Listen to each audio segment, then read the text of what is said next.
April 28, 2001.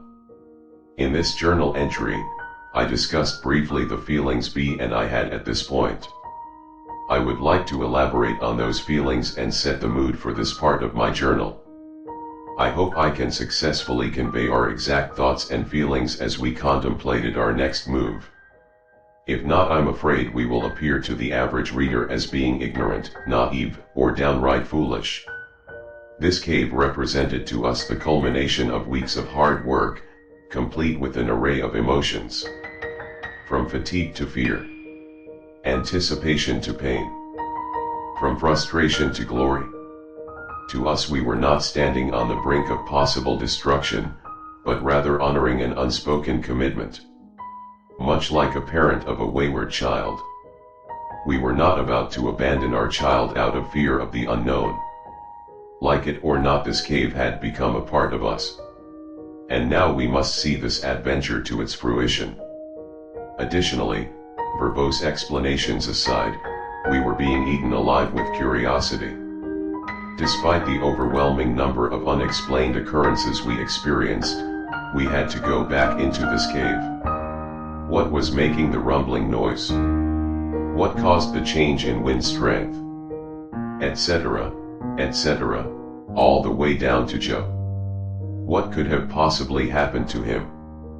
What did he see or experience?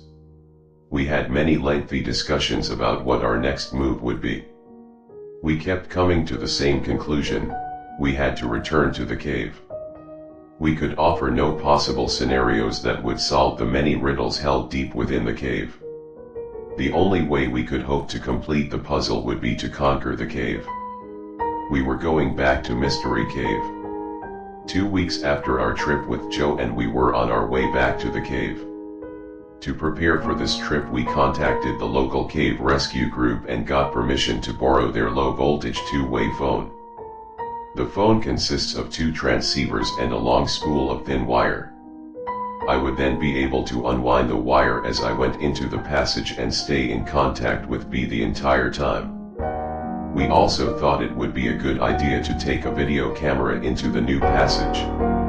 I purchased a case that would protect my video camera from dust, as well as sharp rocks. I was more than willing to pay the cost of the case just to make sure B got to see the entire passage. My head was doing fine. I still had a light red line to mark the spot where I tried to break the rock with my head. I never went to a doctor, but it was a very painful experience. I have thought about what would have happened if I had been able to go in the passage with Joe. He was a changed man after he came out. I have been calling his house nearly every day trying to talk to him, but he won't answer his phone. B called his work, and a mutual friend told him that Joe called in sick 2 weeks ago and hasn't been in since. He said Joe warned his boss he might be out for a while. I even stopped by his house twice. The first time it looked like someone was home, but no one answered the door. The second time his car was gone and there were no lights on. I hoped to talk to him before this trip, but it didn't work out. As we were rigging up the rope to descend into the cave, I felt something for the first time. I did not want to go into the cave. It was not a feeling of foreboding. I was not receiving some premonition. I just had no desire to enter the underground world of Mystery Cave. I didn't share this feeling with B at that time. Even though I had no desire to go into the cave, I knew we had to. So I double-checked my gear and slipped over the edge of the cliff. Right from the beginning, it seemed like the cave did not want us to be there. Nothing went smoothly. Every time we tried to clip a carabiner or tie a knot or attach something to the rope, we had to do it 2 or 3 times to get it right. Fortunately, we recognized this and made sure everything was safe and secure. As we slowly made our way down, we were continually bumping into the side of the cave, or stumbling as we walked, or dropping things. We finally reached a point where we stopped to gather ourselves before continuing. Our load was relatively light, but we were taking forever to get to the hole. Finally, we made it. We checked the camera and phone to make sure they survived the trip. We tested everything and I gathered the gear I wanted to take into the passage. Then it was time. We looked at each other, but said nothing. Then I turned to face the passage. As I twisted my body to begin entering the tomb, I desperately hoped it would be the last time I would contort my body to enter this claustrophobe's nightmare. The trip through Floyd's tomb went smoothly, figuratively speaking.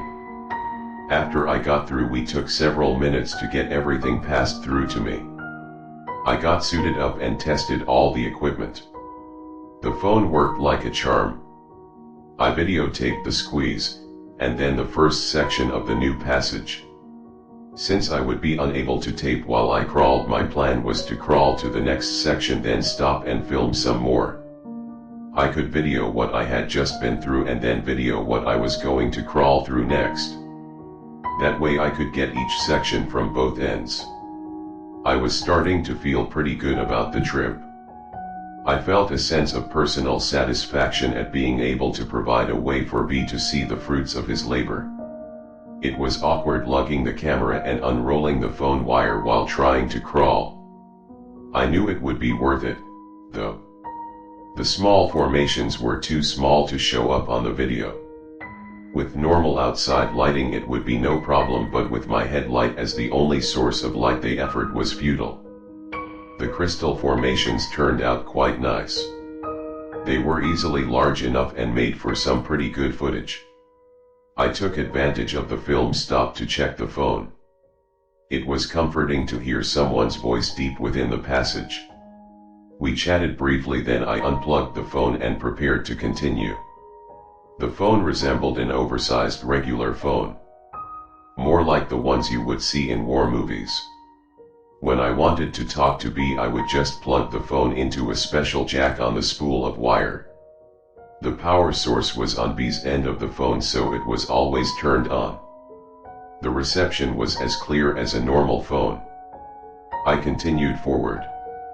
Even though progress was slow, it was steady. Things were going pretty good until I reached the round rock. Once again I got a strange feeling, just like the last time. I looked around carefully but saw nothing to be alarmed about. I proceeded to film the entire room. I got good shots of the round rock from all angles. I got the walls, ceiling, and floor to the best of my ability. I even got some pretty good tape of the figure on the wall. It was difficult to make out exactly what it was on the video, but you could definitely tell something was there. After I taped everything to my satisfaction, I moved toward the end of the room to prepare to explore new territory. At the far end of the large room was a passage that led to darkness. The entrance was about a foot lower than my head, and it looked like it continued at that height for as far back as I could see. I ducked under the ceiling and prepared to see new sights. The walls of the new passage were darker than the rest of the cave to this point. The floor was made up of the same type of broken rocks. The ceiling had the same type of near-perfect arch as in the old section of Mystery Cave. It almost seemed out of place in the jagged atmosphere of a cave. I could only see back about 30 feet or so where the passage appeared to make a right-hand turn. I thought this would be a good place to check in with B. It took a couple of beeps before he answered the phone, but once he did, his voice was still crystal clear. It sounded like he might have been snoozing. Had I been gone that long? He said he was doing fine and that I could take as much time as I needed. I thanked him and hung up. His patience has been wonderful during this whole project. He has spent a lot of time just waiting for me while I explore the passage. I was glad he was still willing to sit and wait. I hung up the phone and started to film the new passage, then it happened. From behind me, I heard the scraping noise. It was loud. It was close. It was coming from the large room I had just left. I wheeled around to face whatever had made that noise. When I did, I lost my presence of mind and stood up at the same time. Crunch. My helmet crashed into the passage ceiling. My light broke and I was buried in the heavy darkness. Pain shot through my neck and down into my back. The helmet had protected my head, but my neck was nearly numb from the impact. Fear enveloped me and my knees began to weaken. I slowly and involuntarily slumped to my knees. I gently set the camera down as I began to see stars from the pain in my upper back. The scraping noise lasted only a second, and now the only sound I could hear was my own panic-inspired breathing. Not only could I feel the fear thick upon my chest, but the darkness seemed to hold me in place. I felt like I was vulnerable from every direction. I wanted to turn and look behind me, and to the side of me, and in front of me. Everywhere I looked I saw black. Finally, I broke the stupor of terror long enough to reach for an alternate light source, the mini-mag on my helmet. I twisted the light to turn it on, and when I did I nearly cried. I had forgotten to put fresh batteries in, and now I could barely see more than a few feet. Still, it was better than nothing. I immediately began shining the light with all my might into the large room. I strained to get a glimpse of any movement in the room. Nothing. I was shaking violently as I sat there trying to figure out what to do. My mind was not thinking clearly. I honestly thought I was going to die right there in the cave. For a fleeting moment, I wondered how B would ever figure out what had happened to me. Then it hit me like a boulder: the phone. My mind must have been clearing up at that point, because I also thought about my glow sticks. Without taking my eyes off the large room, I felt around in my pack for the glow sticks. Since I was carrying the phone and video camera, I removed as much as possible from my pack, and one of the things I left with B was my backup headlamp. Thus I was left with only the glow sticks. I found one and ripped it out of the package. I could tell something was wrong by how it sounded. It has been inadvertently broken and was now useless. I chucked it on the ground and searched my pack for another one. I took my eyes off the large room only to check the passage behind me occasionally. I found another glow stick, broke it to light it up. The soft green glow created eerie colors on the walls of the cave. The stick provides barely enough light to see the immediate area, and provided no hint of what laid ahead. I felt the pack for one more light, again without taking my eyes off the room. I felt a third glow stick and ripped it out of the package. After breaking it to make sure it worked, I hesitated, then threw the glow stick into the large room. The throw was a perfect one, and the stick sailed through the length of the room. In the brief moment that the light traveled through the room, I saw nothing but cave walls.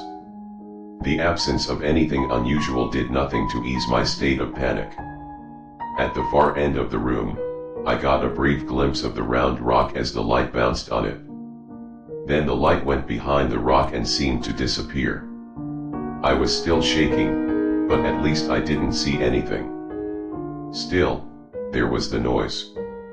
I used the glow stick to light the phone real quick, and with fumbling fingers, I managed to plug my phone into the jack. I put the phone to my ear and heard nothing. The usual beeps to indicate a connection with the other phone were not there. Terrified, I pulled the phone from the jack and reinserted it. Again, silence. The line was dead. What could have happened? I just talked to B. I found myself nearly sobbing with fear. I knew the only way out of here was back the way I came. But something was there. A third attempt at making contact with B met with the same results. I tried to think of another plan, but I could only focus on the memories of the grinding sound that I had heard. In my weakened state, I slumped against the side of the passage, breathing as if I had just finished a race, never breaking eye contact with the shadows of the large room. As my shoulder touched the wall, I had a powerful jolt of pain remind me of my collision with the roof of the cave. Despair, agony, terror. I can't say exactly how long I sat there, but my feet were tingling and my knees were sore. The pain in my back crept lower, although my neck felt no different. I resolved to make an attempt to exit this evil passage. I knew if I waited too long I would lose what little light I had. I attempted to stand, but did not have the strength. I crawled slowly to the near end of the large room, dragging my pack beside me. Using the walls of the cave I was able to slowly stand, though not straight due to my sore back. Still breathing rapidly, I slowly advanced through the room. I wound up the phone wire as I went. My eyes were staring straight ahead, straining for any signs of movement.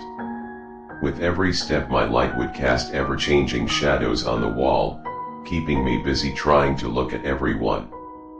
My eyes burned as I realized I had not blinked for many minutes. How many? How long had this been going on? The only sounds I could hear were the crunch of my feet on the broken rock, and the wheezing of my breath. As I wound the cord I could hear the squeak of the wheel, with each turn bringing me closer to the tomb. Closer to safety. The short trip through the room took an eternity. As I passed the crude drawing it seemed to glow, as if offering some sort of warning.